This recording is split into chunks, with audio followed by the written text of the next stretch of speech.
এখন যে ওয়ার্ডটা দেখবো সেটা হচ্ছে হ্যালো। হ্যালো শব্দের অর্থ হচ্ছে পবিত্র করা বা অত্যন্ত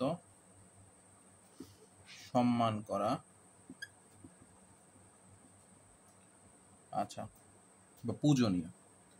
তাহলে এটা আমরা সাধারণত কোনো ব্যক্তি, স্থান, বস্তু বা ধর্মীয় গ্রন্থ মাধ্যমে পবিত্রতা বা পূজনীয় করে তোলা অর্থে আমরা হ্যালো শব্দটা ব্যবহার করে থাকি। হোলি বা স্যাক্রেড শব্দে বোঝাতে আমরা হ্যালো শব্দটা ব্যবহার করে থাকি, HALLOW। তো এটার কিছু উদাহরণ আমরা দেখি। The ground was hallowed by the blood of the soldiers who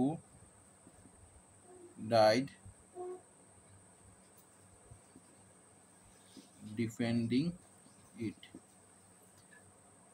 The ground was hallowed, এখানে কি পবিত্রিত হয়েছে কিসের দ্বারা?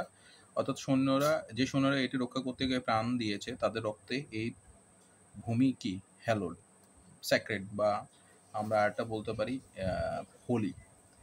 দ্য মঙ্ক, আমরা আবার বলতে পারি the monk hallow the temple by centuries of prayer and tradition.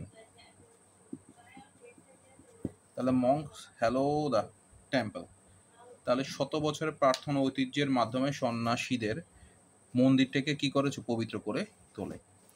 আচ্ছা, এটা ছিল সেকেন্ড উদাহরণ। আচ্ছা, এছাড়া আমরা কোনো কোনো ক্ষেত্রে আমরা বলি হ্যালোড গ্রাউন্ড, এটা ফার্স্ট ফর্ম বোঝাতে আমরা অতীতকালে কোনো জিনিস বলতে আমরা হ্যালোয়েড গ্রাউন্ড বলি, তার পরবর্তীতে হ্যালোড হলস। তাহলে পবিত্র স্থান, সম্মানিত বা ঐতিহ্যবাহী প্রতিষ্ঠান, বিশ্বখ্যাত বিশ্ববিদ্যালয় বলতে আমরা এই হ্যালো শব্দটা ব্যবহার করে থাকি। ধন্যবাদ।